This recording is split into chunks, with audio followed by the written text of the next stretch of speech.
Kai started panicking after realizing that Kai signed a form that allows the prison doctor to end his streams or delete his Twitch if.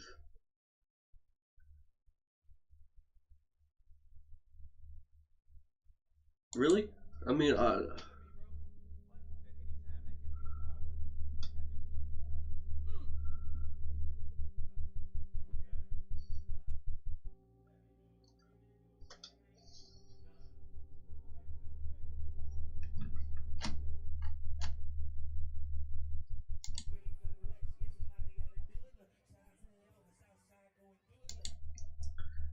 Speed unintentionally ran into his biggest stream sniper, White Speed again, cosplaying as Elvis. Wasn't there like a White Speed like a long time ago called what was it called? It was called You Hide Slow, something like that. I remember.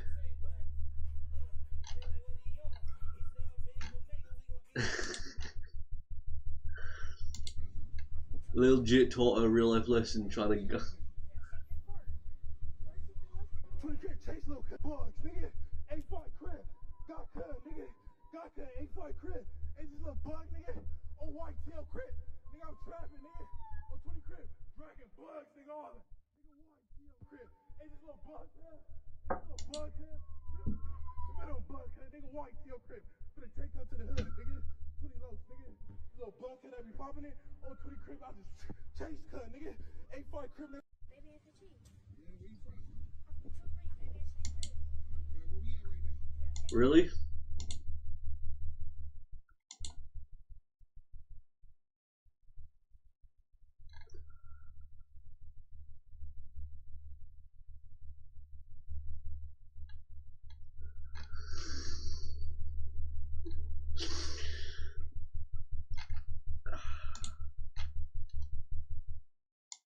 What's really going on here, huh? Bruh.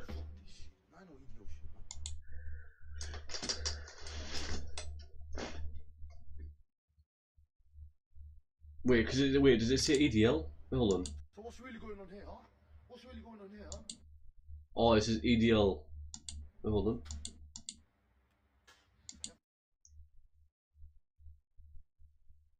No, it doesn't say EDL, I don't think. That's EDL. So what's really going on here, huh? What's really going on here, huh?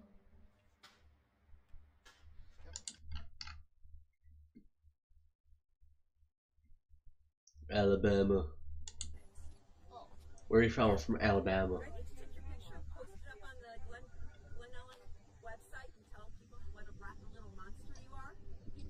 Why don't kids play outside anymore?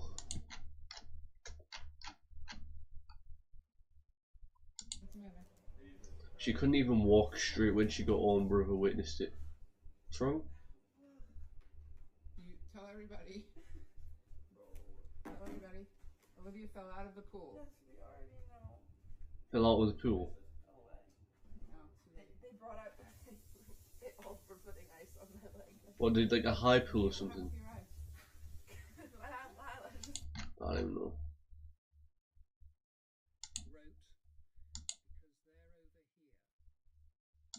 Really? Damn. Damn.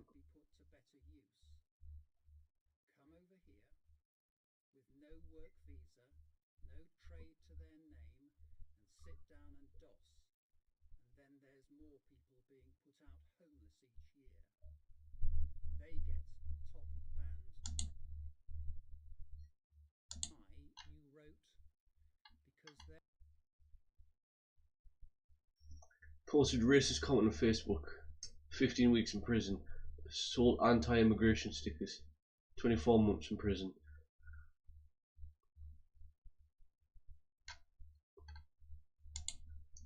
In between the two attacks, you took to social media. Hold on.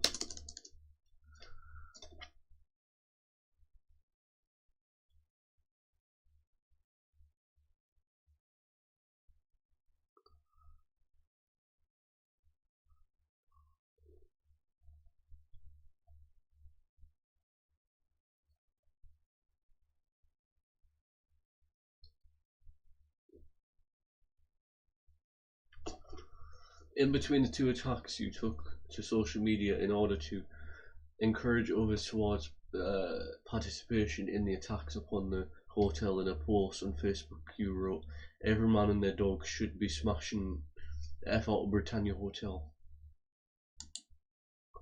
The initial post received 6 likes, however, it was sent to your 1,500 Facebook friends, and because of your lack of privacy, settings will have been forwarded to friends of your friends.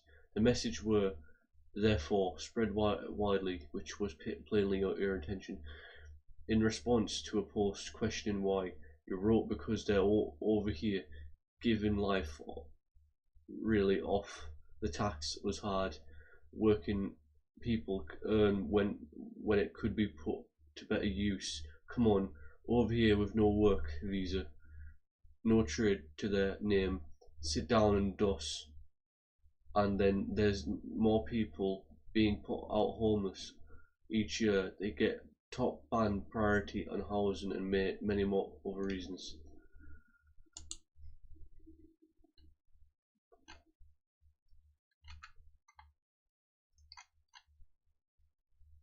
UK crime 2-tier. My son 16 will be sentenced on the 3rd of December for Southport riots. It is his first offence. His sister was groomed him.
Yo, it's Ghost. Yo, Simon Ghost Riley. Yo, Simon Riley. Yo, he's real. He's real. No way, Simon Riley's real. Yo, wait, hold on. Who's this? Wait, who's this? Is this Roach? Wait, is this Roach? Wait, is this? Wait, no, which one? Yo, Simon and Roach. Yo, the real. Oh my gosh. Ghost and Roach. Ghost and Roach. Oh my gosh. Yo, they're actually real, bro. No way, they're actually real.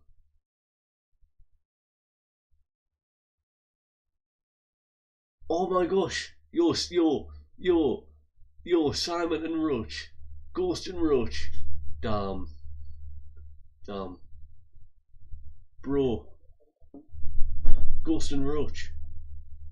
Damn. Yo, I can't believe it, bro. They're actually real, bro. Yo, I want to get a picture of Ghost. Fuck Roach. I'm just kidding. I want to get a picture of both of them. Yo, let me get a picture of both of them, bro. Where's Price? Now we need Price and Soap. They want to strip your freedom.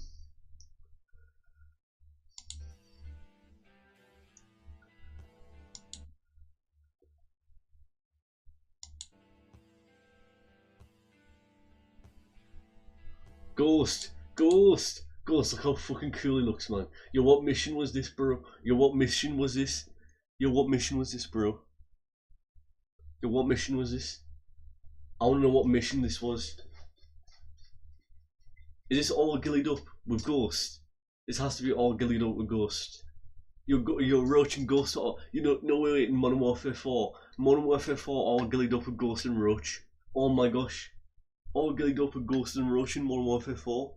Modern Warfare 4 we're getting all gillied up with Ghost and Roach. Fuck yeah, bro. Is this back in, is this in Chernobyl? Yo, this better be in Chernobyl, bro. Or is it a different location?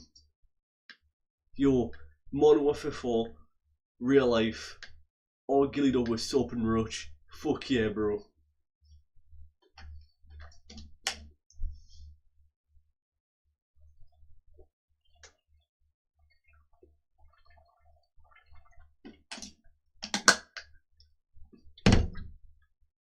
Task Force 141. Fuck yeah. Roach, go on, Roach. Warcraft. Yo, it's Warcraft. Ramirez, maybe? I don't know. Bro. Wait, what is this even saying? What do you mean gave up their guns in 997?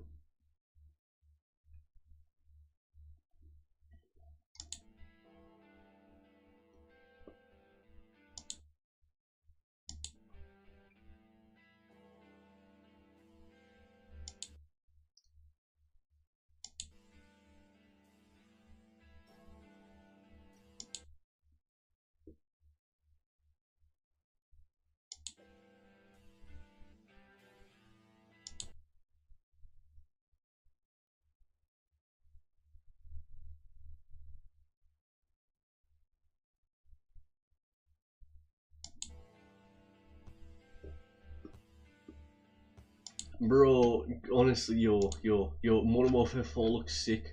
Bro, it looks so realistic. Yo, Modern Warfare, unless action, it's actually probably real life. Yo, Modern Warfare 4 based off of true events. Damn.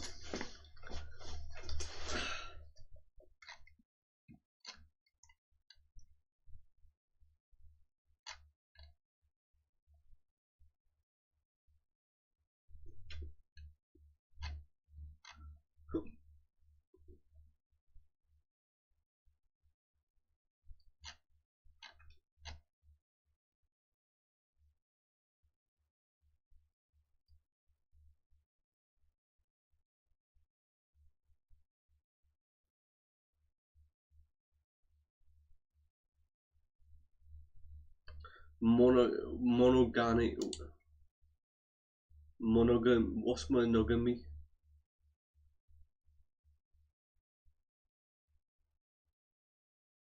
I wanna search this up, right? But I'm gonna hold on, just in case something inappropriate does come up. I'm gonna do this because I don't know what monogamy is. What is it called? Right.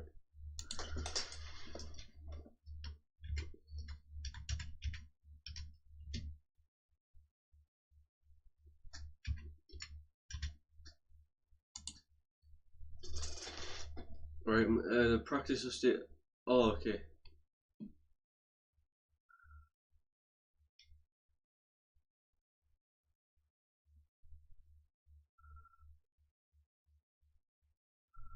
Okay.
free speech. That has long lived in this country. Free speech, it's one of the founding values.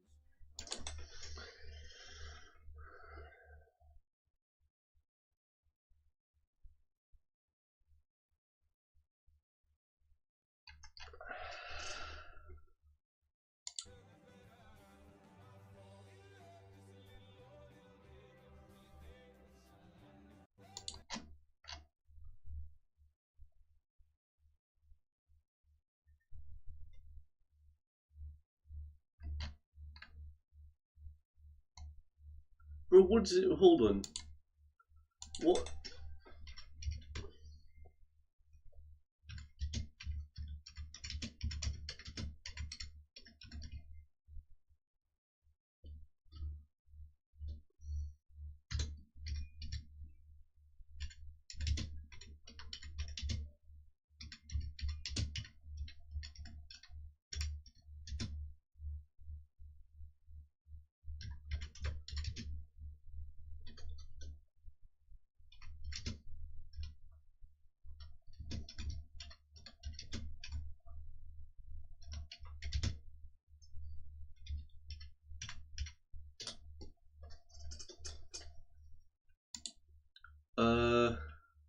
Historical context. The decision to give up guns was influenced by the tragic events of Dundale Primary School in 1996, which led to a national movement advocating stricter gun control laws. Public sentiment, the public response to Dunblane tragedy was one of concern and desire for more stringent regulations on firearms. Cultural shift. The UK's urbanisation and cultural focus on performing arts, sports overshooting have contributed to a shift in the public opinion on gun ownership. Legal changes introduced of the Firearms Amendment.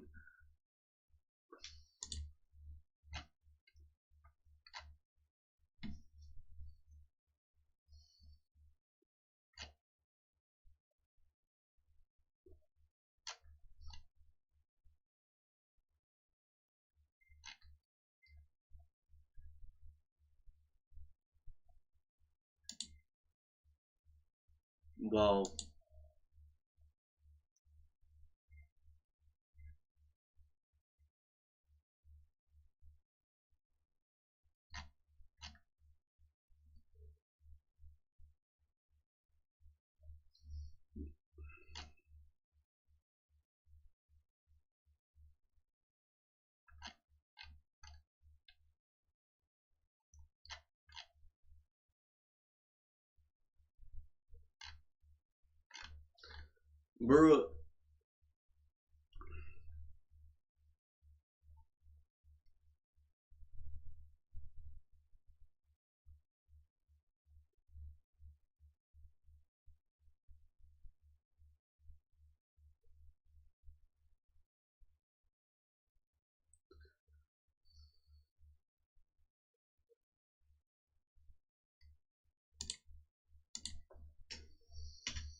Bro, what a beautiful flag. I'm honestly like, what a beautiful flag. It's genuinely such a beautiful flag.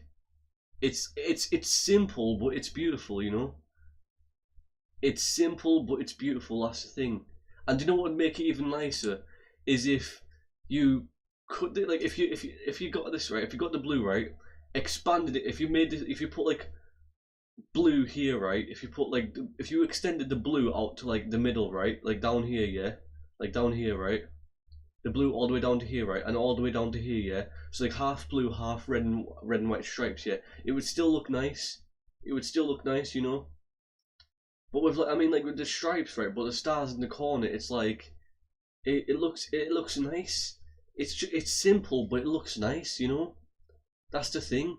It's simple, but it looks nice, and that's what I like about it. But anyways, what was I gonna do? Yeah, I need to find the perfect one.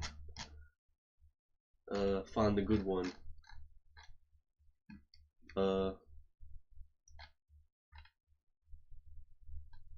Here, I guess this one, and then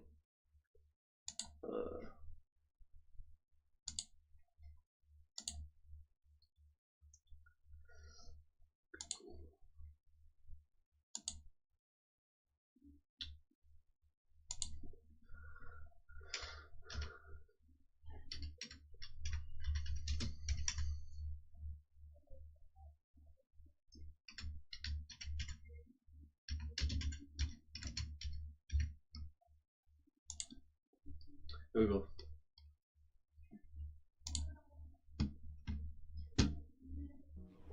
What if your card offered you benefits like a financial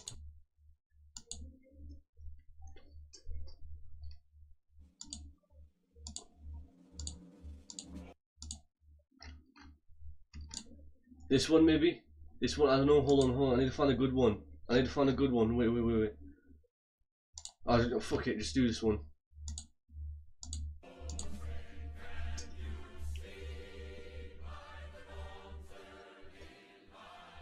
How proudly we hail at the twilight's last gleaming, those nice and bright stars. Perilous fight. I didn't know a few lyrics. Gleaming. Oh, screaming. Sorry, Americans.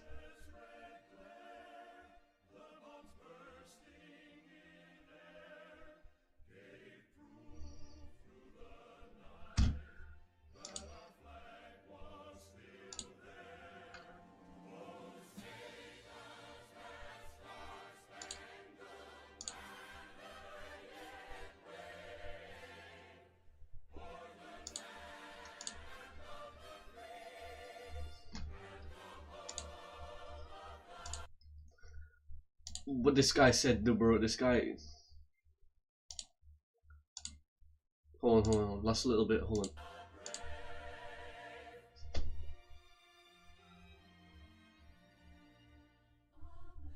on. Oh.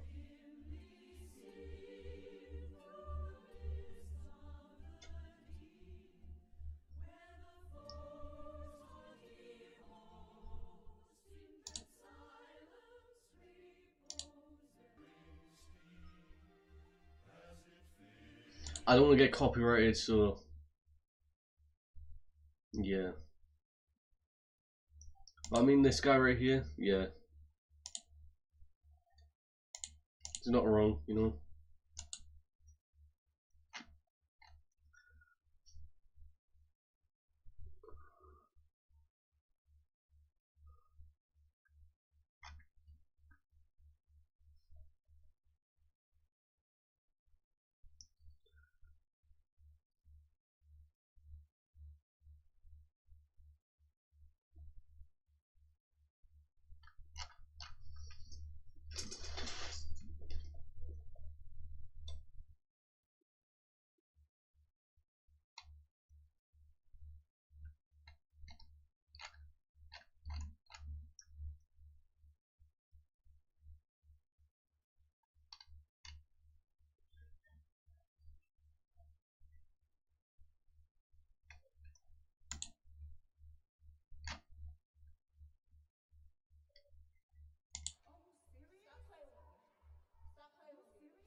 Breaking yo.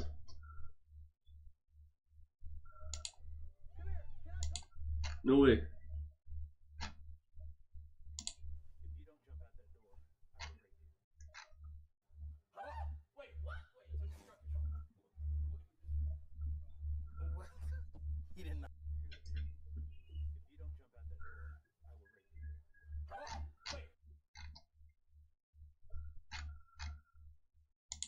wasting weed. Escalate! Do not have a fucking wheelchair. You idiot. My legs do not work. I know. Hey, you finna lose your job, buddy. What's your badge number? I'm asking you to get out of the car. He doesn't have a wheelchair, sir. Please, sir, he doesn't. He cannot. Y'all told me to get out of the vehicle. I told y'all I did not have my wheelchair. I could not get out of the vehicle. Well, if you gonna crawl yourself over that way, sir. Probable cause for a search. You can't search a vehicle with somebody in it. Okay, then you're gonna have to get the fuck out of the car, dude. Then get out of the car. Come on. Stop digging around in there, Brother, I'm not gonna piss on myself. I'm sorry. If you pull your dick out, I'm charging you with indecent exposure. Brother, I have to piss. I'm letting you know that now. I'm letting you know. It's because my bladder is distended, and it's because I have to piss. Literally, I use this straw to poke my bladder. I'm literally pissing on myself. As a grown man from grown... I need you to get out of the car, sir. I do not have a fucking wheelchair. Wait, hold on. Hold on. Wait, hold on. Wait.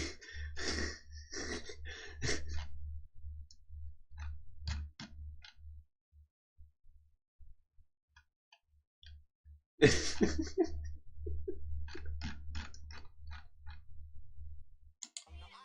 do not have a fucking wheelchair. You idiot. My legs do not work. I know. Hey, you finna lose your job, buddy. What's your badge number? I'm asking you to get out of the car. He doesn't have a wheelchair, sir. Bruh. Fuck that, cause the bitch ass nigga, I've been waiting for this nigga to be for real, bro. I just might as well step outside, bro. Really? Fighting someone at a doctor's? Wanted us to ask you if you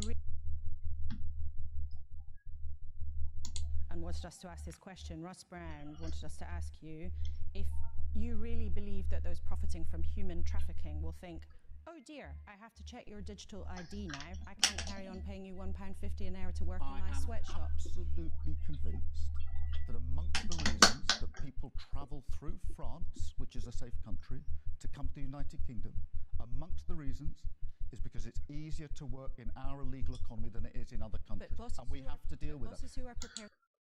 If it's easy, wait, no, hold on. If it's easy to work in England, so he's saying it's easy to work in England, in the UK, but then why aren't people moving out of France? No. Then why are people moving out of France and other European countries if he's saying it's easy to work in England? In the UK, I mean. Like, no. To hire people illegally or not asking them for their national insurance card. So what's the evidence? What makes you think they're suddenly going to ask them for a digital ID? We need to be really clear. You must have ID, mandatory digital ID, in order to work, because we have to stop illegal working. If you look at any... I want to say something, but I mean, like... I want to say something. That's the thing, like...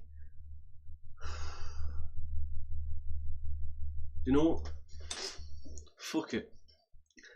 I'm not an immigrant, okay? I'm not an immigrant. So why do I need a digital ID for? Because I'm not an immigrant. I was born here. I'm sure there are... I've got my birth certificate to prove. So... yeah.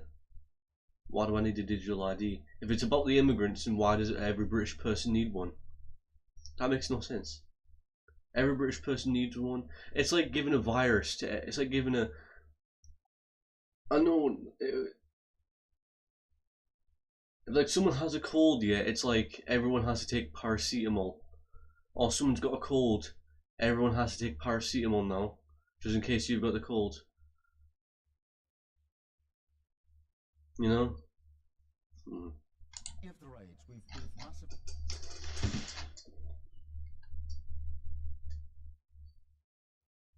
What I call turnkey totalitarianism. They are putting in place all of these technological mechanisms for control. we've never seen before. It's been the ambition.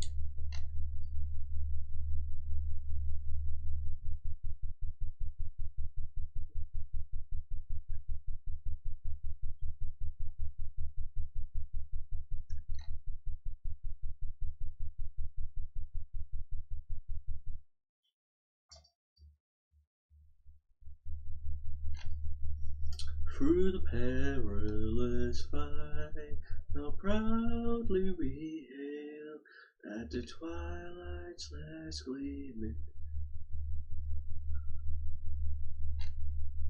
No stars and no stripes, through the perilous fight. It will enforce the rules that are there. I get it. How proudly we hail at the twilight's last gleaming. I want to listen to it again.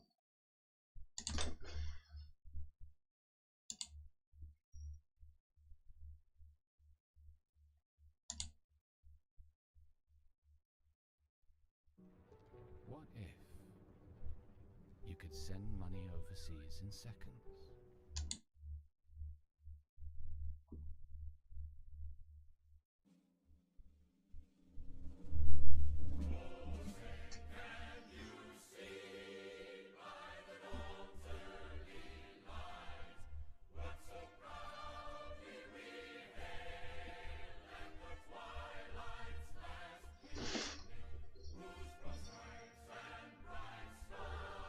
Through the perilous fight. Oh wait, hold on. I want to sing the parts I know. Hold on. Oh, say, can you see by the dawn's early light what so proudly we hailed at the twilight's last gleaming? Always broad stripes and bright stars through the perilous fright. O'er the ramparts we watchward so gallantly streaming and rocking. That's all I know. Came through the night that our flag was still there. Say, does that star-spangled banner yet wave o'er the land of the free and the home of the brave? Damn. Yeah, I might get copyrighted. Or whatever.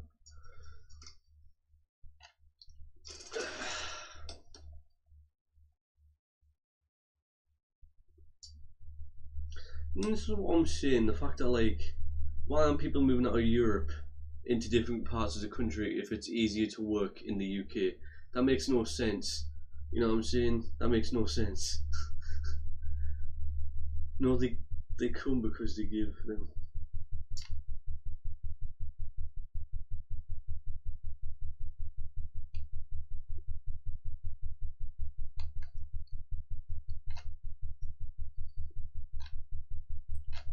We rave.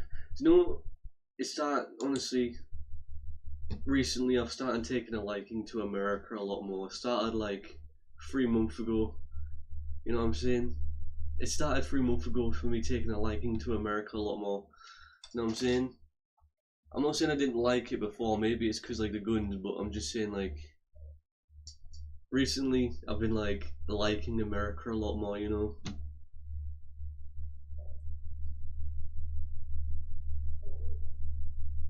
It's just a better country overall, I think, you know?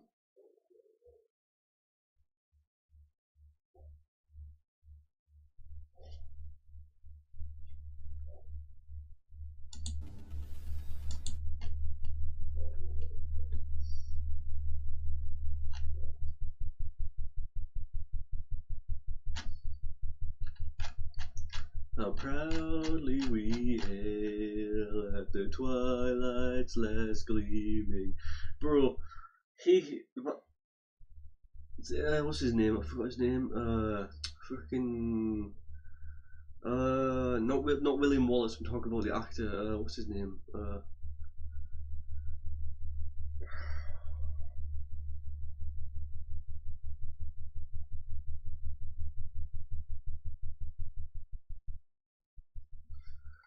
I'm gonna have to Google it. I forgot his name.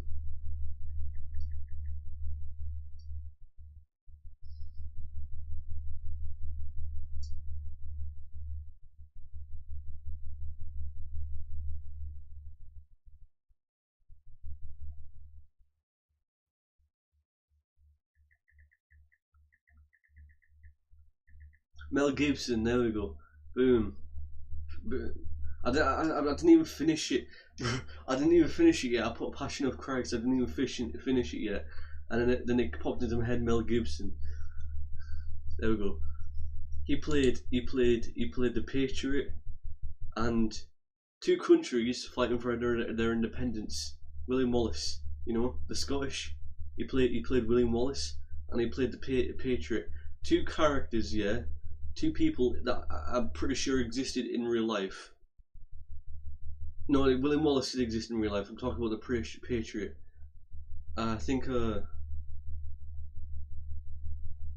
don't know if the Patriot was obviously the Revolution was real, but the Patriot, I don't know if he's a real character, but he played two people that fought for their independence in real life.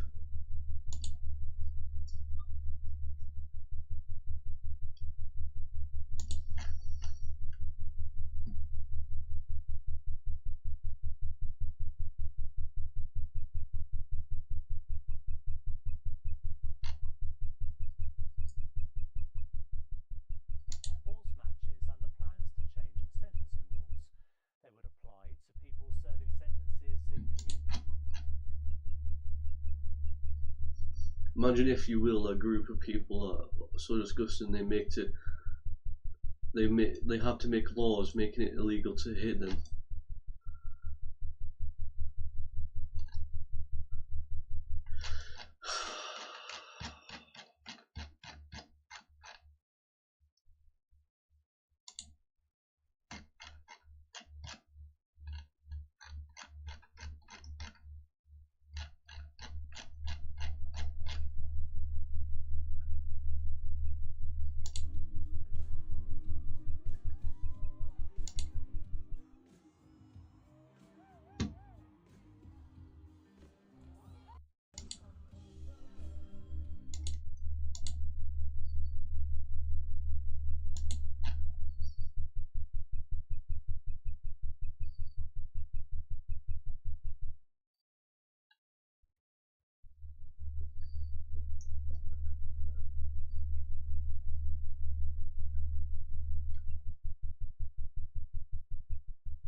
Ends tomorrow. Ends tomorrow. Imagine winning a 2.5 million Warwickshire home and Land Rover, all for the price of 10. But here's the thing though, right? Even if this is real or not, right? I'm talking about the rent. How much would I have to pay for rent? You know what I'm saying? 2.5 million Warwickshire home, right? But who's going to pay for my rent? See what I'm saying? They're not specifying. Well, here's a house you can win, yeah, but it's like they're not specifying how much rent I can pay. Like come on.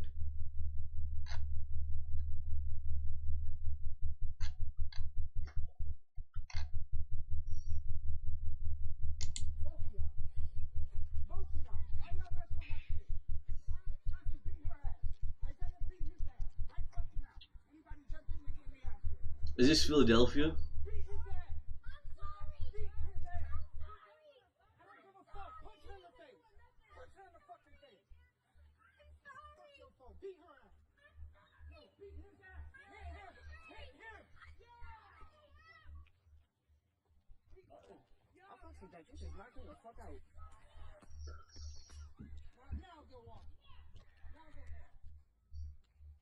My bad, guys. I'm not a part of this, by the way. I'm sorry.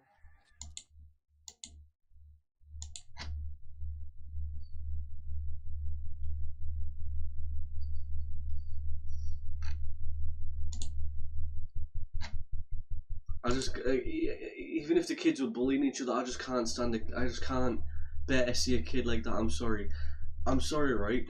Even if the kids was bullying the other kids, I just can't bear to see it. Okay, I would never do that. I would talk to the parents. Okay, I would talk to the parents about it. That's what I would do.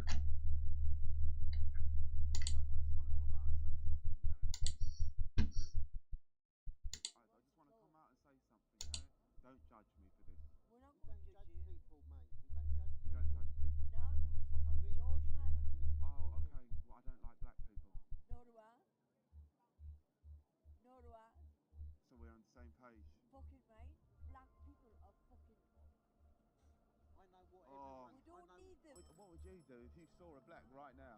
Do you know what I've got in my bag? What would you do? I've got 3 knives in my bag. I've got a fucking blade. You've got 3 knives in your bag and you would use them on the black if you saw one? Isn't Nico black? And well, not necessarily black, but it's like, what exactly is Nico? Because I mean, he's not necessarily like I don't know. What?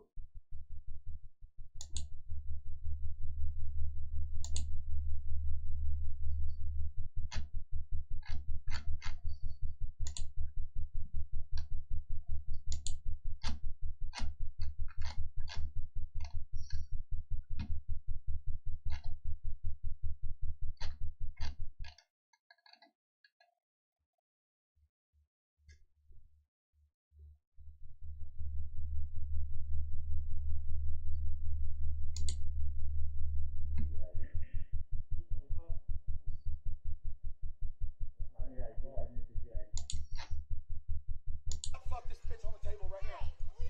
Please, somebody call Donald Trump. I'm not playing this game anymore, you fucking pussy bitch.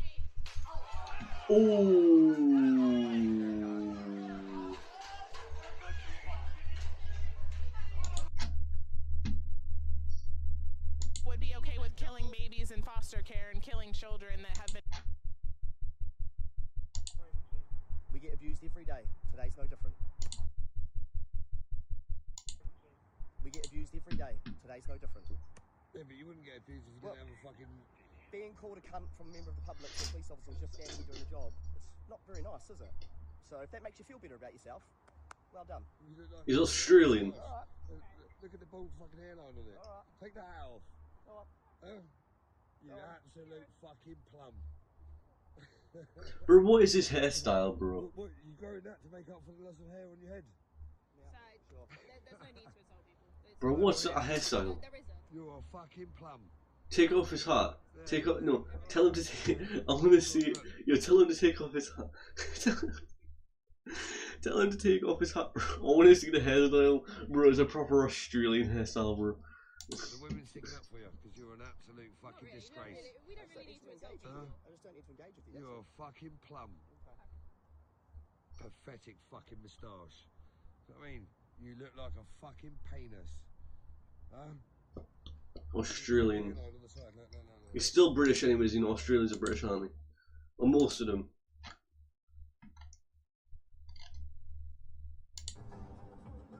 Caberson.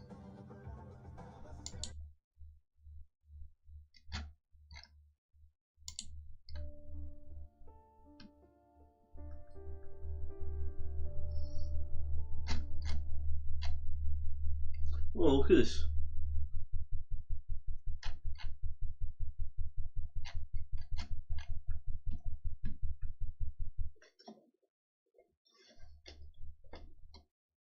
That got passed by the United Nations this weekend, called the Pact of the Future document. It's two parts, one on science and technology and one about the youth and future generations. It is quite egregious, and it was done by a procedure called the silence procedure, which makes it a pact, and if no one objected, it is automatically adopted and put into the record as being completely adopted. This is the World Health Organization's runaround, or end around. Since they were not able to get the World Health Organization treaty passed, they decided to take it to the General Assembly, and it is even more egregious than what the World Health Organization was wanting to get passed. Let me just read you something really quickly about what is inside of this pact that is now being accepted by 193 nations around the world and equally open-armed accepted by our current administration. Everyone, it says that this is the power structure, fully digital and maximized for the control of the masses. Everyone will be expected to have a biometric digital ID that marks them not just as citizens of an individual country, but as a global citizen. So anytime you hear global citizen, or anytime everyone, this is really quickly about what is inside of this pact that is now being accepted by 193 nations around the world and equally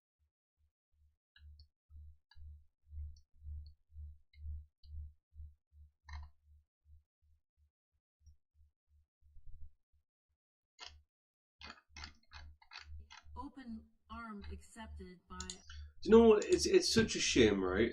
It's such a shame seeing such a unique country like America. Like, I don't want to see America ever fall, because it is generally such a unique country, right? The reason is, right, is because it's got the most unique eras in human history, right? The Western era, the Mafia era, right? It's got the most unique, like, architecture and arts, like art style to a country ever. It's like everywhere, even the most rundown places look nice. Even the most rundown places in America look better than the most rundown places in the UK. You know what I'm saying? Right?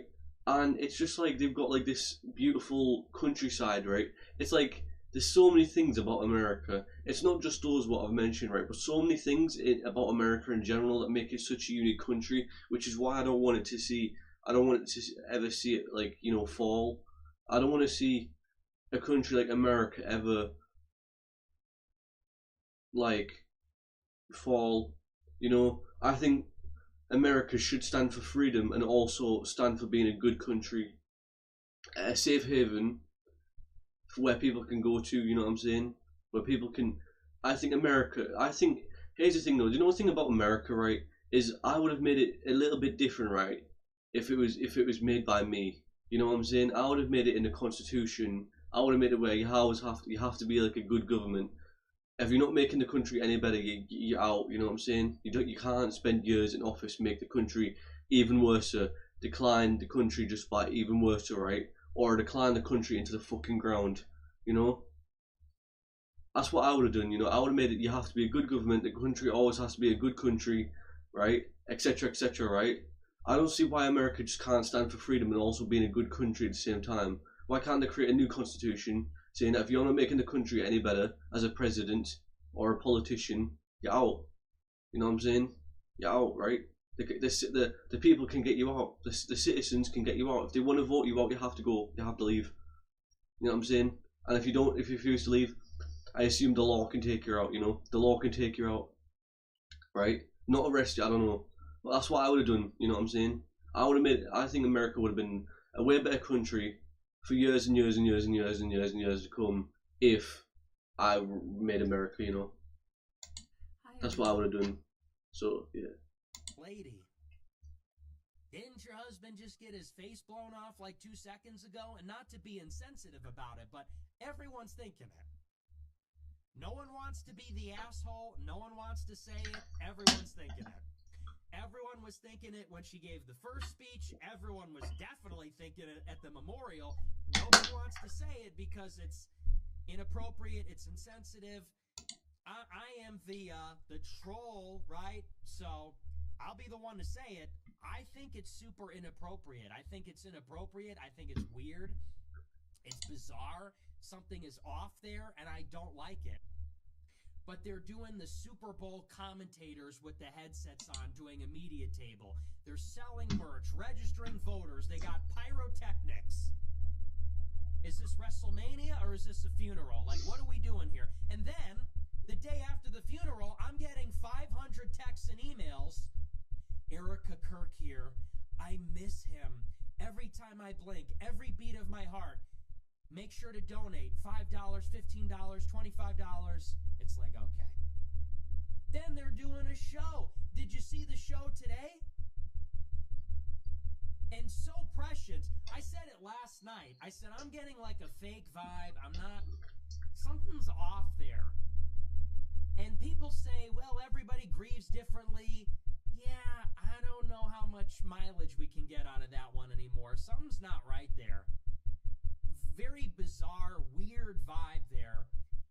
And did you see the show? Erica hosted the Charlie Kirk show this afternoon, and she's like, she looks like she's over the moon. She's happy as a clam. And again, who am I to judge? Everybody grieves differently. She's a very devout Christian. Some people say maybe that's just strength, that's resolve. I don't know. It's one thing if your husband dies, period. It's another thing if your husband dies at age 31, unexpectedly. It's another thing if your 31-year-old husband unexpectedly dies because he gets publicly executed with blood gushing out in front of thousands of people screaming and running away. That's like something that's altogether different. Land of the free and home of the brave.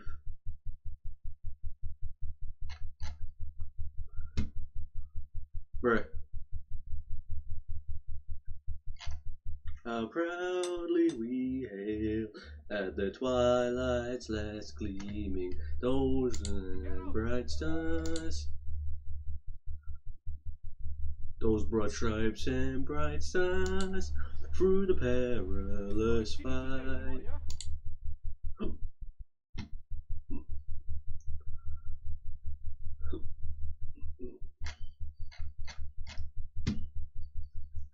How proudly we hail at the...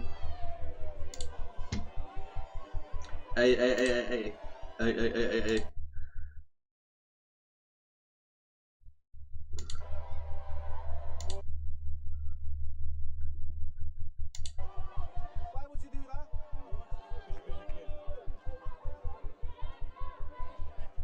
Bro, look, bro, why? I've never seen a police officer dressed in blue like that. Does that mean something? Does that mean like he's like a higher up? I don't know. Like I don't know, like a higher rank. Police.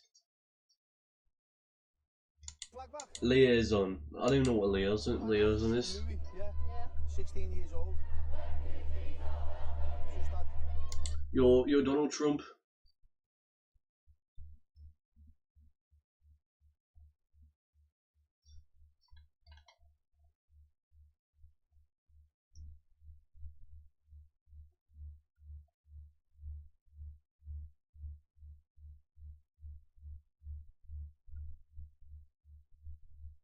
Oh, the back. Oh my, you know,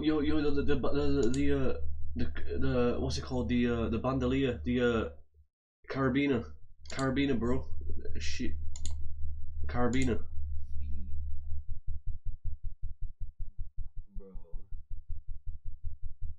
come on, dude. Like, what the fuck? Hell no.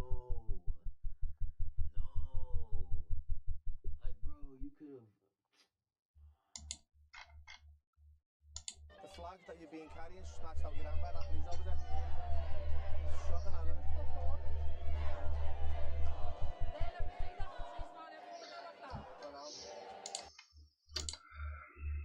Only solution, Donald Trump, send some jets.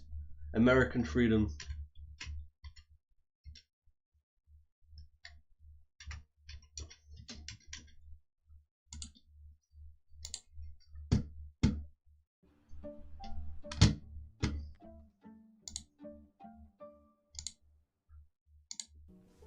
Only solution is that if Donald Trump sends some jets and sends some American freedom. I'm not saying fight the British Army. I'm just saying like re-establish law and order in the country.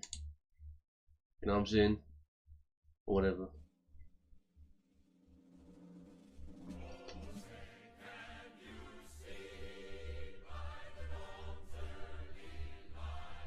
What so proudly we hailed at the twilight's last gleaming, those bright and bright stars through the peril.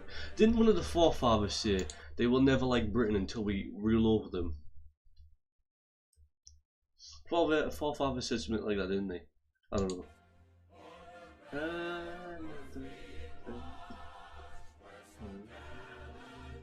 Streaming, bruh.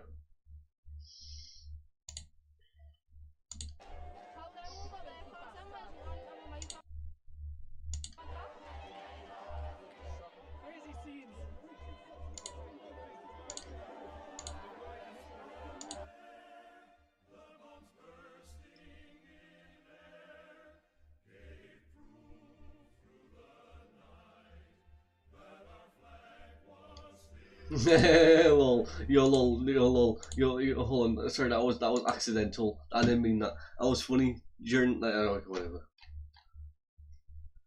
You can cook something off that, you know. Yo, you.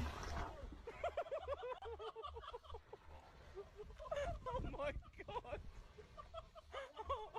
Dumb.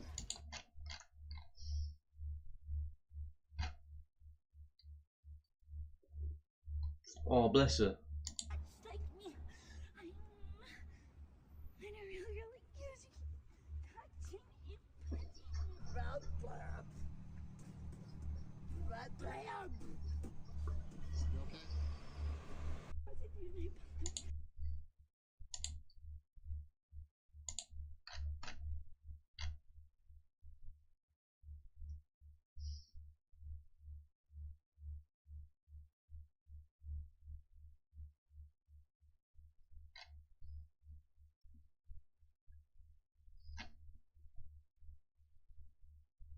Yo, can America not be a shit country, please? Can America just stand for goodness, like stand for like also stand for freedom, but also stand for in KSI again, bro.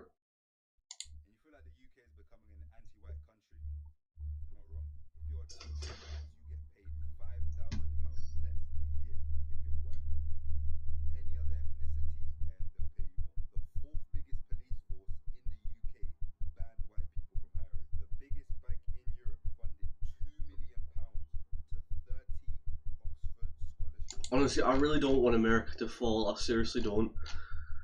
Oh, I pray for the country. I don't even pray for England. I pray for America, but I don't pray for the UK. I pray for Ireland as well. No, I pray for America.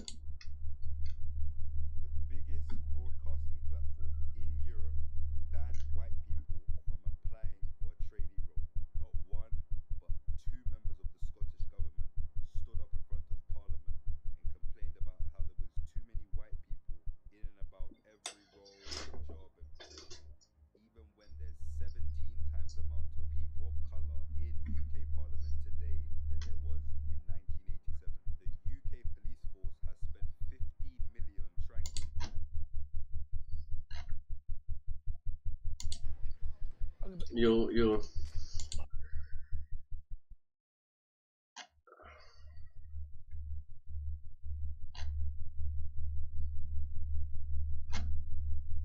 Oh, so proudly we hail at the twilight's last gleaming.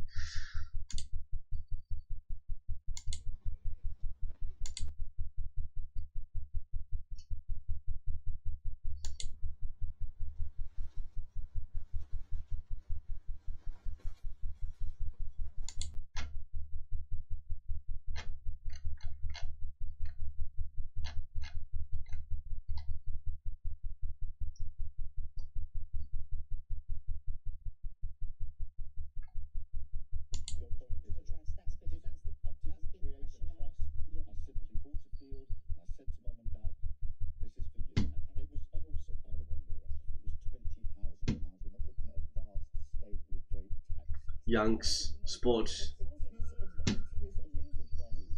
idea of setting up some complicated trust for a £20,000 agricultural field, which then housed 4 donkeys for all the time my mum and dad.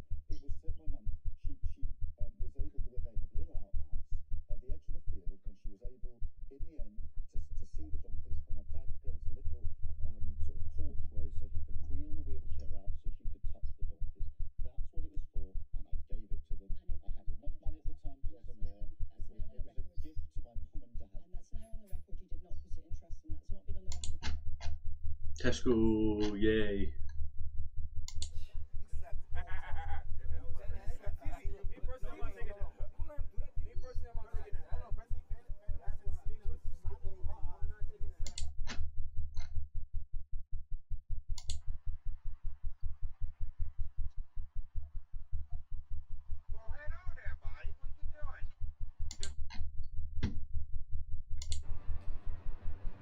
Chaz, little yapper. We can start asking the chat questions about each other. Go ahead, ask one. Is Neon an asshole? The fuck? What about a question for him? What about him? Sorry. Mad disrespectful, bro. Why?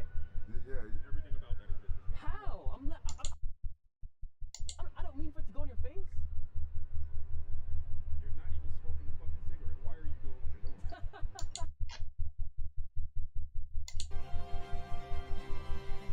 University.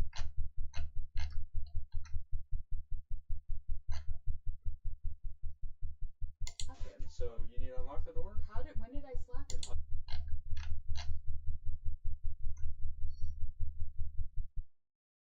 Yo, let's watch some YouTube videos in America, bro. Yo, let's watch some let's watch some videos on America. You know what I'm saying? The American Revolution. American Revolution. American Revolution. Boom. Let's watch this.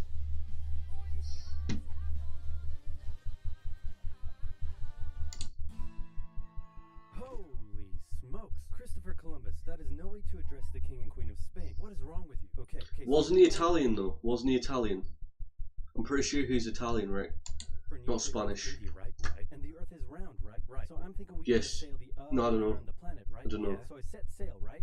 And I reach India, right? Wrong. I don't know if it's round or right. I don't know if it's round or I don't know if it's round or flat. I don't know. I don't fucking know. Quite frankly, I don't care. I don't care if it's round or flat. I don't care. I did not. Alright, get to the point. Did you know there's a whole nother freaking continent out there? Okay, and you think I should care about this? Why? Oh, I'm sorry, did I forget to mention there's gold everywhere?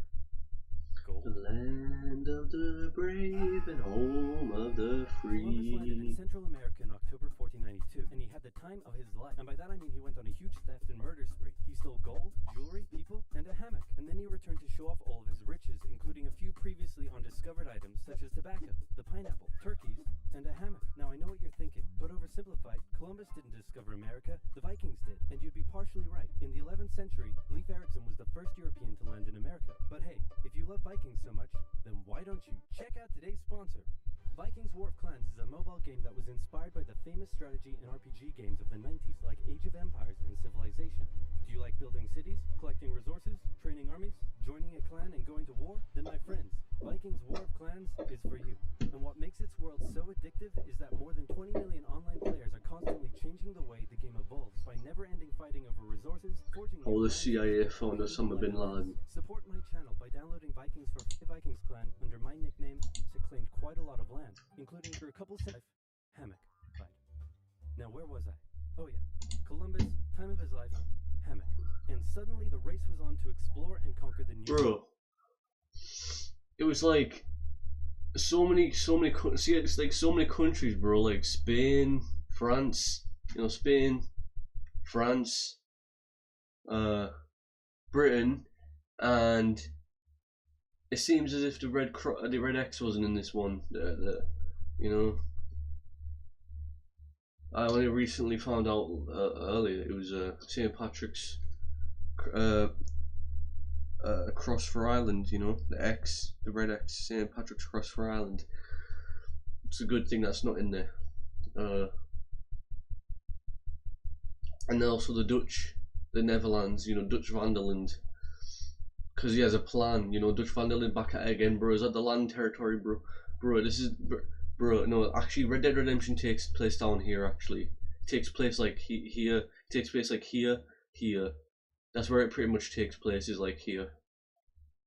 Like, here pretty much, you know. Basically takes place like here, you know. That's where it takes place. After a couple centuries of warring with the natives and each other, the European powers had claimed quite a lot of land, including this area, which both the English and the French claimed as theirs. One day the French said, I'm going to build some forts along here, and the English were like, could you not? And the French said, sorry, but no, I could not. And they went ahead and built their forts, which pissed off the English, so they sent an up-and-coming British lieutenant colonel by the name of George Washington with a combined force of British troops and Native Americans. After a short battle, the French commander said, all right, we surrender. Okay, boys, pack it up. There's surrender. Oh, sorry, was I not meant to split his head open with a tomahawk?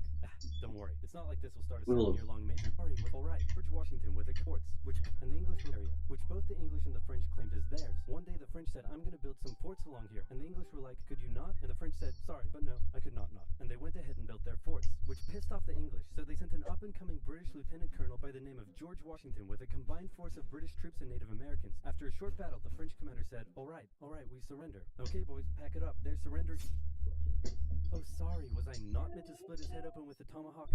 Don't worry, it's not like this will start a 7-year-long major global conflict. And what happened next was a 7-year-long major global conflict, which Great Britain won. At the peace negotiations, Spain gave up Florida, while France gave up all of its territories in North America. But Britain's victory came at a cost, a £60 million cost. They were now broke, in a lot of debt, and had to come up with some way to repay it. So they went to the colonies and said, okay, listen up. So a huge part of the war was spent protecting you from the French, and now we have no money because of it. So... I'm not sure what you're saying here. Okay, so we spent a lot of money protecting you from the French, right? Right. And now we're broke. That certainly is a pickle. Listen to me. We spent all of our money protecting you, and now we need money. Can you please pay us back some money? No. Okay, we're just going to go ahead and tax you. In 1764, Britain introduced the Sugar Act, forcing the colonists to import sugar and molasses exclusively from the British and to pay duties on them. Then a year later, they introduced the extremely controversial Stamp Act, and it worked a little something like this. Hello, shopkeep. Hello, Mr. Bungleberry. Here's the deed for your new shack. Stamp. That'll be 3 pence, please. Wait, what was that? It's the new tax. I get a stamp on any paper or documentation I make, and you have to pay for it. Would you like to see this pamphlet that explains it? So... never mind. Yes, please. Okay. Stamp. 2 pence, please. This is awful. You know what? Just give me a deck of cards so I can go gamble my pen away. Deck of cards. Yo. You can call me Remy Lebo. My name is Remy Lebo. But you can call me the Gambi. I like saying it like that, you know. You can call me Remy Lebo. But you can call me... My name is my name is Remy Lebo. But you can call me the Gambi. Don't do it. Stamp. Obviously.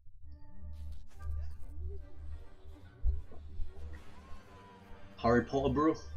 Bro. Kim Jong-un, bro. You North Korea. The colonists were like, hey my dudes, this new tax legislation right here, this is BS. Until now they had enjoyed relative freedom to rule themselves. Bro, why is America jumping in muddy puddles for? Especially unhappy because they didn't have any representatives in the parliament that was levying taxes on them. So they protested. Orators gave fiery speeches. British goods were boycotted, and anyone loyal to the British found themselves increasingly harassed. The whole thing actually began to take quite a toll on British business, and after just a couple years, the British were forced to repeal the Stamp Act. But we still desperately need money. What should we do? We could try taxing the colonies. Great idea. Wait, didn't we literally just try that and it failed miserably? Man, look at me. I look fabulous. Have you ever seen such a handsome boy? No siree, Georgie. No way. You're the handsomest, smartest, most popular king that ever lived, and everybody likes you. You're doing such a good job. Your Majesty? Oh, you're still here. Get the hell out. So in 1766, the British made a declaration saying, we can do what we want because we're in charge and you can all go suck it. Then they levied a whole bunch of new taxes on the Americans via import duties. Glass? There's a tax for that. Lead? There's a tax for that. Paper?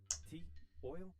There's a tax for that. And once again, the Americans boycotted British goods, British business felt the pinch, and the British had to back down. Alright, this is ridiculous. They're my colonies, and I have to be able to assert my control. Repeal all the new taxes except for the one on tea. Also send 1,000 troops to Boston to take control. Oh, and make the colonists pay for them. And as British troops arrived, the tension in Boston was palpable. You could cut it with a knife, and it was all about to come to a head. On March 5th, a band of local patriots began heckling a British guard at the customs house. More and more Americans joined in the heckling, while more British troops turned up in support of their comrade. Snowballs were thrown at the British. The snowballs turned to rocks, the rocks to oyster shells. The soldiers, outnumbered. And then the rock, and the oyster shells to shit.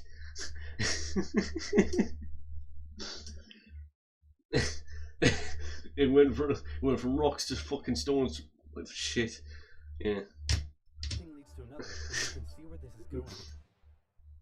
Oh. Civilians were killed. The Patriot press throughout the colonies declared the Boston Massacre an unwarranted crime committed against the people of Boston by the cruel British, and the anger continued to grow. A British revenue schooner that ran aground in Rhode Island was burned by the locals. When it came to light that the governor of Massachusetts supported the suppression of the colonists, his house was burned by the locals. And next, the colonists would set their sights on the remaining tax on tea.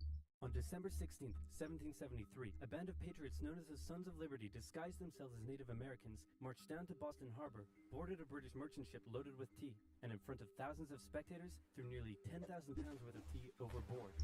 The British were disgusted, and they punished Massachusetts with a vengeance. I was about to say, you'll start drinking it, wouldn't they? Well, I mean, they haven't even got any milk in there. You know what I'm saying? They haven't even got any milk, any sugar, bro. No milk, no sugar, no none of that. Revoked their charter and sent 3,000 more troops to occupy the city. Oh, there we go, fucking British with the charter again. This is the charter of the land. Bro, why are they obsessed with charters for? And Massachusetts were now essentially under the direct rule of Great Britain. What even is a charter, bro?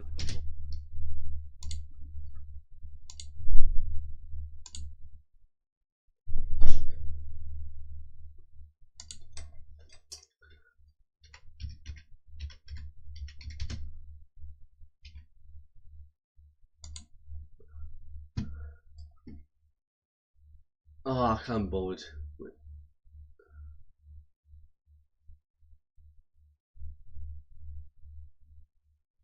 Oh, okay, see. It's a constitution.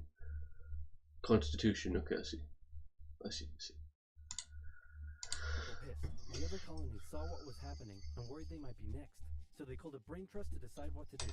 56 delegates from 12 colonies gathered and met in Philadelphia at the First Continental Congress. Yo, Philadelphia, bro. Like a who's who of America's finest thinkers. I'm talking lawyers extraordinaire Johnny A and Johnny J, experienced military commander George Washington, businessman and future alcoholic beverage Samuel Adams, fiery orator Patty H, guy who married a rich lady, Big J. Dickinson. And while they weren't present at the first Congress, soon names like James Madison, Benjamin Franklin, Thomas Jefferson, and much later Alexander Hamilton would all serve time in the Continental Congress. The question now, though, was what to do about the British. After much bitter debate and disagreement, they eventually agreed on an amazing solution. They would simply ask the British to stop. Can you stop? No, it didn't work. Okay, then tell the local militias to start arming and be ready at a minute's notice. And across the colonies, these Minutemen stood ready for the beginning of the American Minutemen? Revolution. Your Fallout. Well, that's where it came from. That's where it came from. Okay. Now, having your colonies in open rebellion is one thing. Once they start arming themselves, that's when it really hits the fan. So British General Thomas Gage ordered 700 troops from Boston out Go to get 'em, the boys. rebel-controlled Massachusetts countryside to destroy stores of arms and ammunition held by the rebels in Concord. The British set out in the middle of the night. Oh, so that's where it comes from. Okay. Patriots, including Paul Revere, rode ahead to warn that the British were coming, I giving see. the rebels time to prepare. The two sides met in Lexington as the sun began to rise. They faced off against each other, and in the confusion, somebody shot first. The shot heard around the world marked the beginning of the American War of Independence.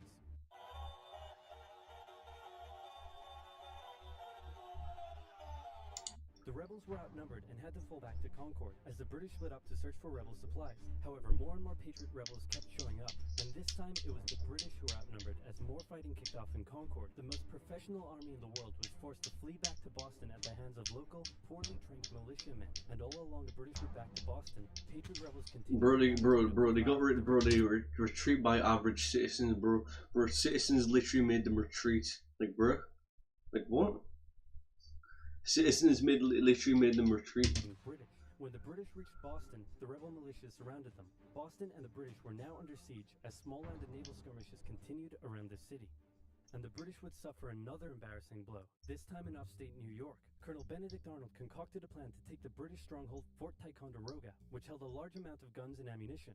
He set off towards the fort alone, hoping to recruit men along the way, when he came across the Green Mountain Boys, led by Ethan Allen, who, as it turned out, had the exact same plan he did. So they decided to work together. But I'm in charge. No, I'm in charge. No, I'm in charge. No, I'm in charge. No, I'm in charge. No, I'm in charge. No, I'm in charge. This went on for some time. The boys threatened to go home, and Arnold had to concede. The group raided the fort at night while the Redcoats were asleep, and they caught them completely by surprise, taking the fort and all of its munitions with almost no resistance.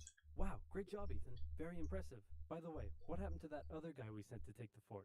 Who? Benedict Arnold. Never heard of him. Ouch. What the fuck? Nobody knew what was going on.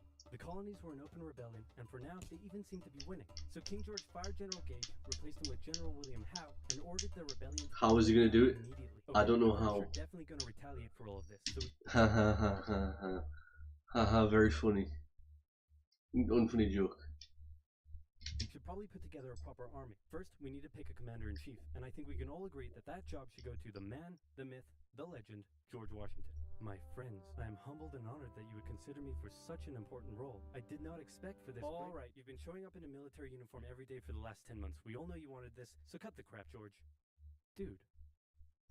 Uncool. So Washington began his journey up to Boston to take command of the newly established Continental Army, just as the British made their first major attempt to break the siege. They made plans to take the high ground on Bunker Hill, but spies warned the Continentals of the British plans, so they fortified Bunker Hill and set up defensive positions on nearby Breed's Hill. Or Bread Hill. Yo, Bread Hill. Yo, because it's a hill made of bread. Yo, it's a hill made of bread. Yo, it's a hill made of bread. Advanced, a barrage of Continental gunfire was opened up on them. Twice they tried to climb the hill, twice they were pushed back. The battle lasted 3 hours until the Continentals finally ran out of ammunition and had to retreat, allowing the British to take the hill. While technically a British victory, they suffered nearly 1,000 casualties to the Continentals' 400. What? No way. Damn. This wasn't just a rebellion, it was war, and they were ready for it.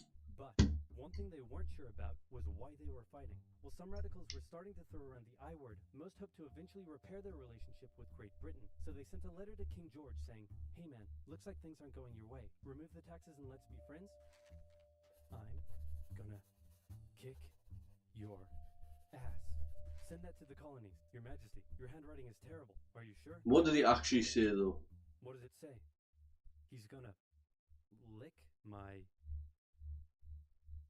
gross. We have got to the point where literally anybody can build a fully working app without knowing how to code. This is...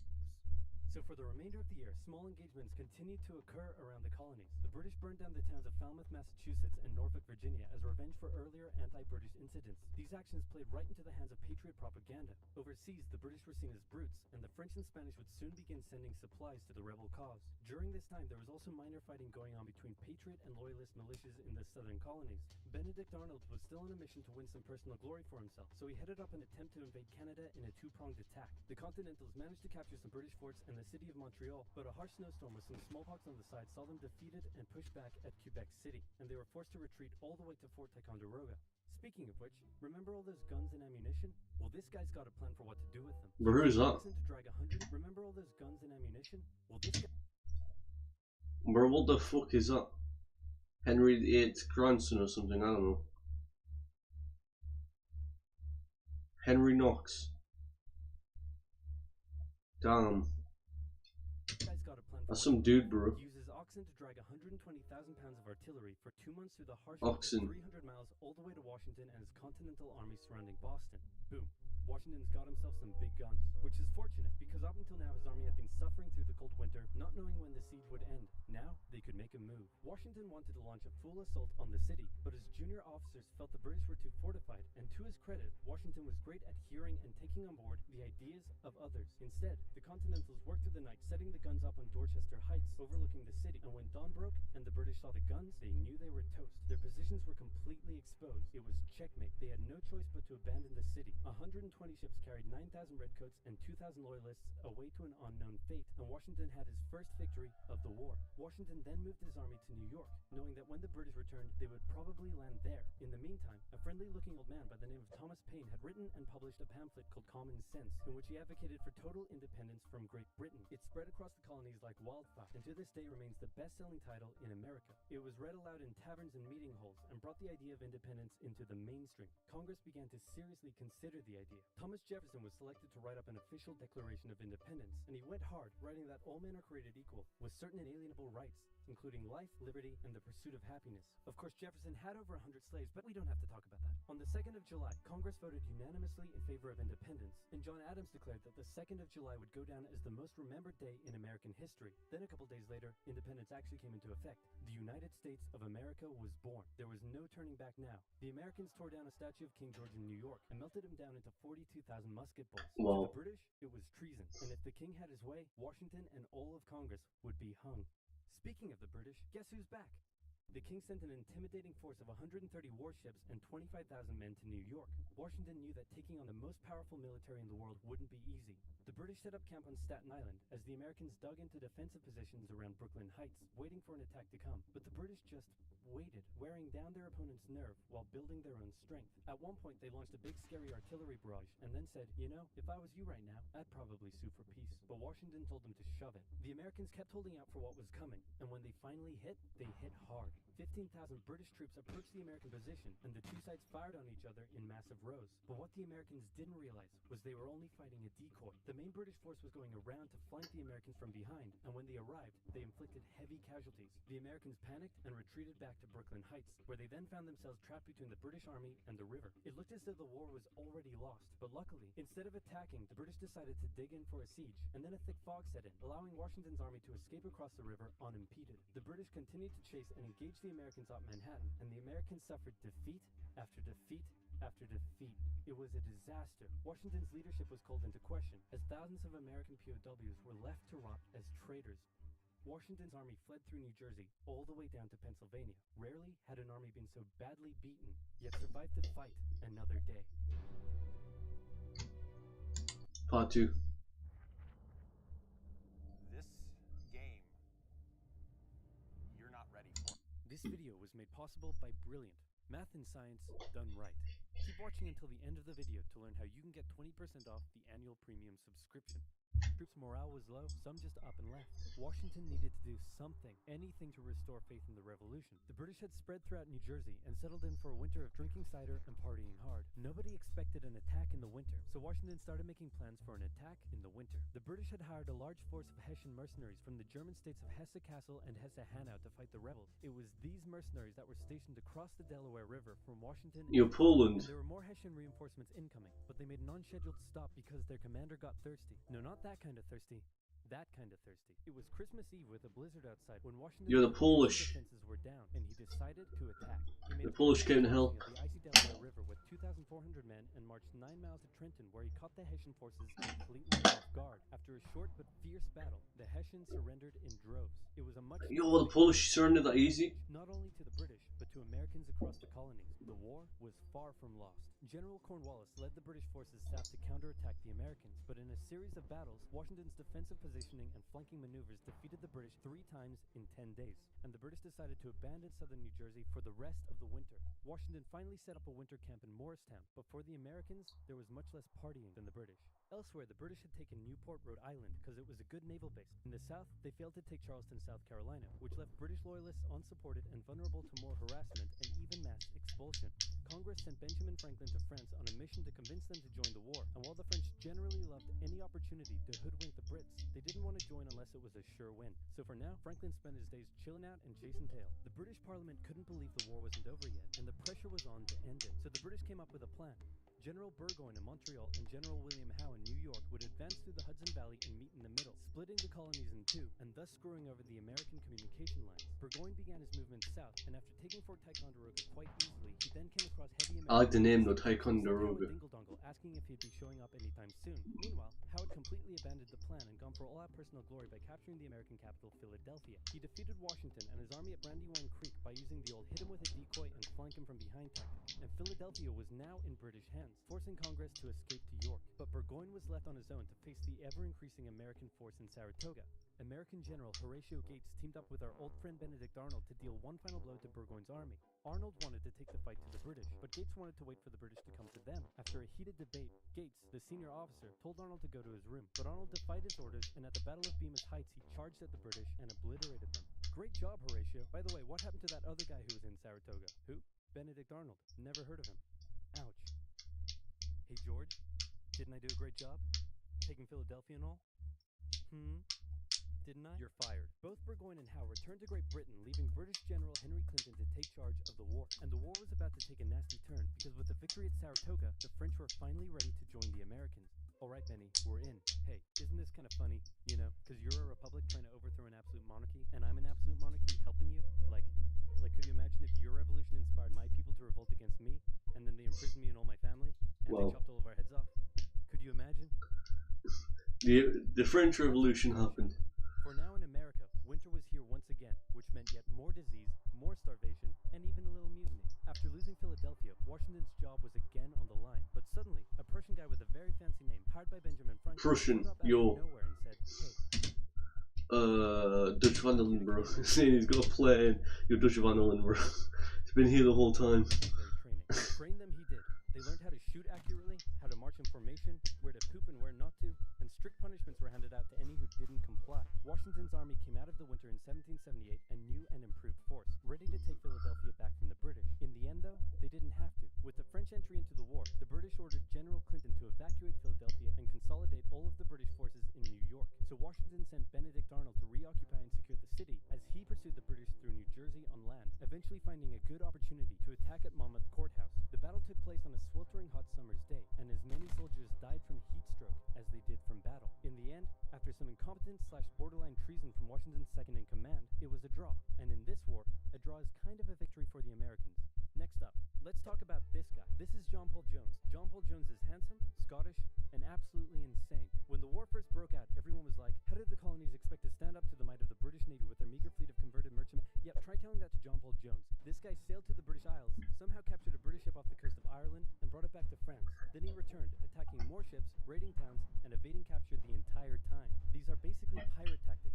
But hey, if it works, it works. In one incident, he captured a British ship and returned to a Dutch port without an official ensign because his was lost during the battle. That's a big no-no, and can have you arrested as a pirate. The Dutch helped him out by quickly creating a design based on Benjamin Franklin's description of what the American flag should look like, and they entered it into their records as an official US flag. What they came up with looks pretty cool. The whole campaign... Nah, it looks ugly, bro. Brought into question Nah, it's trash, bro. That's shit. Bro, that's actual shit. Shit on a ship, bro. Shit on a ship. Played heavily on British morale and brought into question their ability to win the war. And fun fact, he was so cool that one of the towns he raided in 1778 gave him an official honorary pardon in 1999. Keep ripping in heaven, John Paul Jones. You're an angel now. Honorary pardon in 1999. Keep ripping in heaven. 1747, 1792.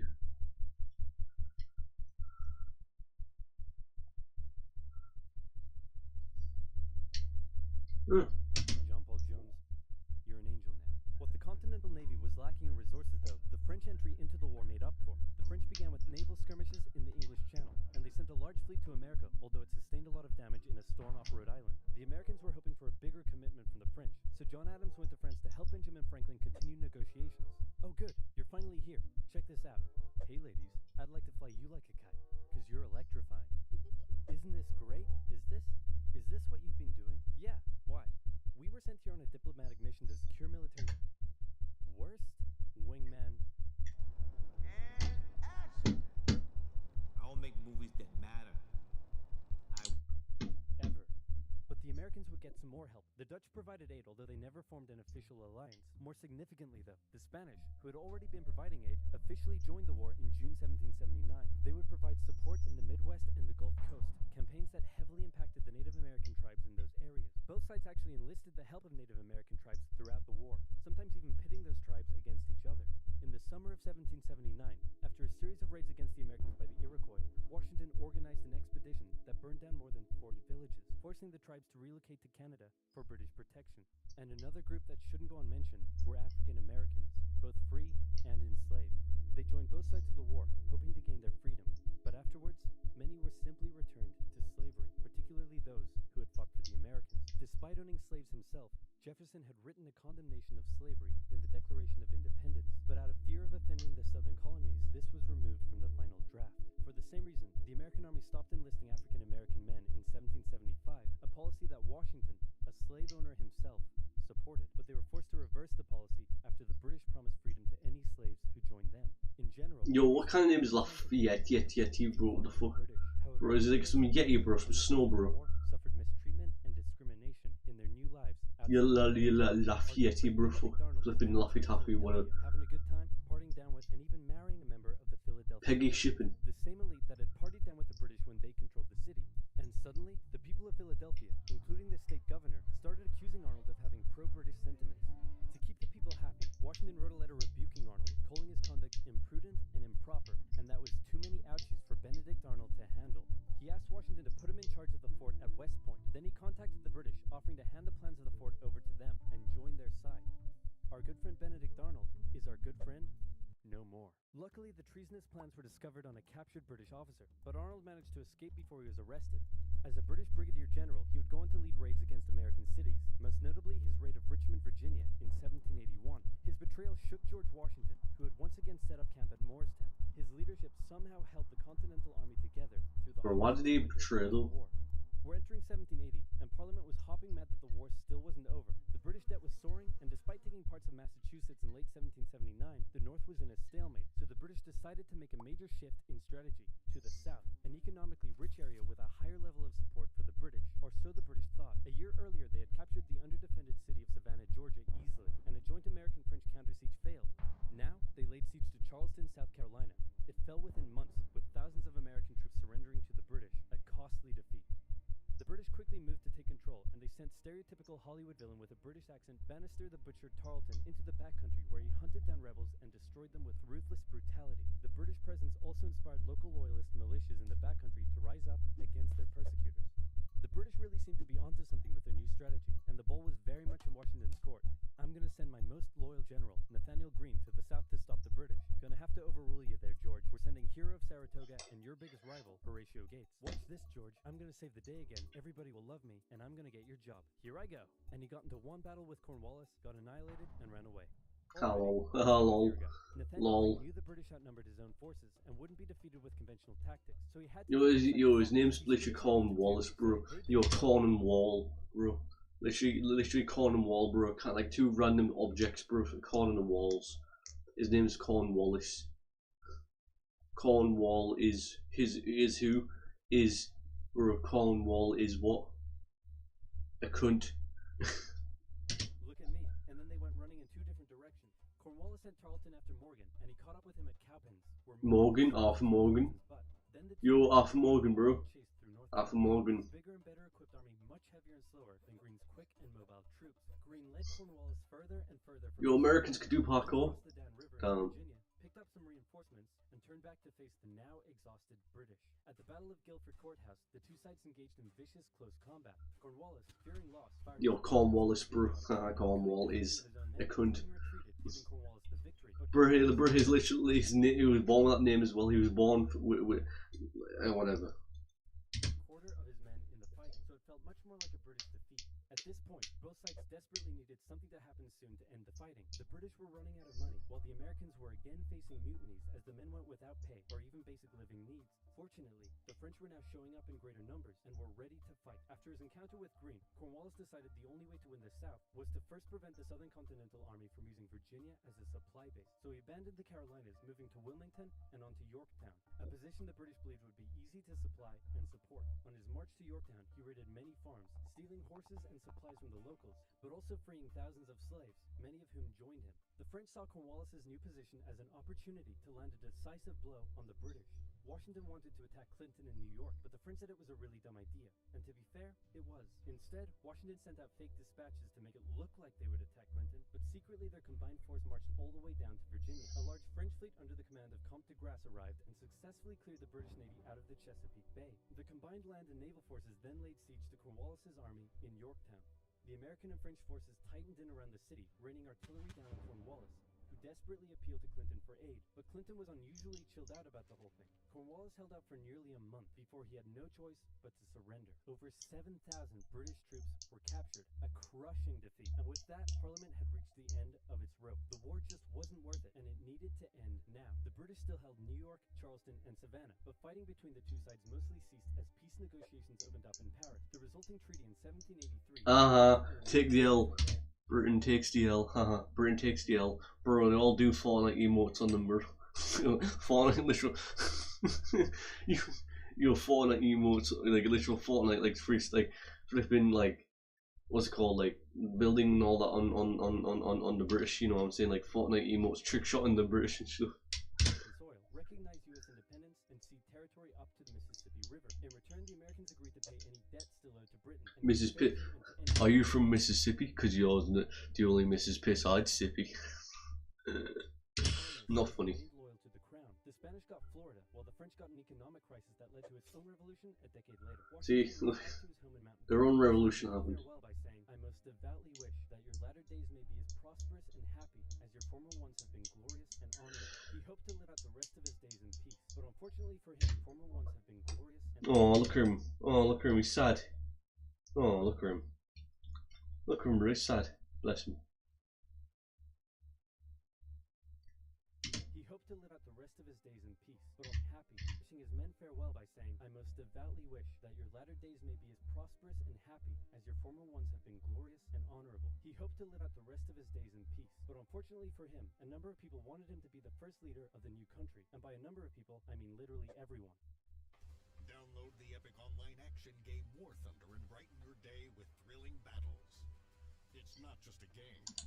The first election campaign in American history was basically a grassroots effort to convince Washington to accept the office. He was sworn in on April 30th, 1789, and he himself established many of the standards and limitations of war. Making treaties with foreign nations, using the campaign funds to pay your mistress hush money.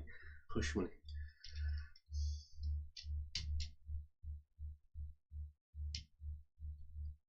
The American leader should be. First of all, there was debate on what he should be called. Is he a king? Is he our glorious leader? In the end, they went for a word that at the time was pretty modest. President, like the president of your local bowling club or office bake sale committee. He set up a cabinet of expert advisors, knowing that no president could know everything, no matter how much of a stable genius they claimed to be. He proposed major legislation to Congress and gave an annual State of the Union address to keep his own power in check. He stated that the U.S. should remain neutral in foreign conflicts, and in the end, he voluntarily gave up his power after just 2 terms. He could have made the presidency anything he wanted, but his careful and cautious actions helped set the precedent of an office that is powerful in And you know what happened? I thought George Washington wrote the Constitution, but I mean, I learned from this. It was some John, what was his name? John Adams. I don't fucking know. Guns and shit. Like, I would have wrote it differently. Honestly, I would have wrote it whereas like America has to be a good country, and if you're a shit government, you're not making the country any better, fucking better, you're out. You know, the citizens can get you out. The law, like the army or the police, can get you out, bro. Like, for fuck's sake. And if you did commit any crimes while being in presidency, you have to get arrested. You know what I'm saying? You have to face the law, be judged, everything like that, whatever, you know? That's what I would have done. Well, America's always a good country and a safe haven for people to go whenever they're fleeing, whatever, and, you know, like a, yeah. decisive through its diplomacy and respected in its humility. And so the United States was born, and everything was. And I would especially no guns, bro. Especially no guns. No problem. Not a single. I'm built on Christianity as well. Certainly nothing that would, I don't know, cause such an extreme divide that it would lead to a civil war. Anyway, moving on. Quick. Yeah, and definitely no fucking slaves neither. Thing you can think of: baseball, bald eagles, calling the winner of an America-only sports tournament world champions, or maybe math and science. Wait, math and science? That's right. America would have been a better country if I was leader of it. No, science is as American as combining chicken with waffles. And don't just take my word for it. Ask Thomas Jefferson. Of course, to do that you would need a time machine. Science has liberated the ideas of those who read and reflect the American example, has kindled feelings of right in the people. And that would take some math and a lot of science. If you want to deeply understand math and science, say you want to calculate the age of the universe, take a crack at special relativity, or just train your critical thinking with some fun logic puzzles, then you've got to check out Brilliant. Brilliant guides you through a whole host of fascinating topics by breaking them down and getting you to actively solve problems in an experience that is interactive, addictive, and so easy to understand. This intuitive I mean, I don't want to learn about flipping science, bro. I may learn about the American independence, bro. Anyways, I'm gonna get something to eat.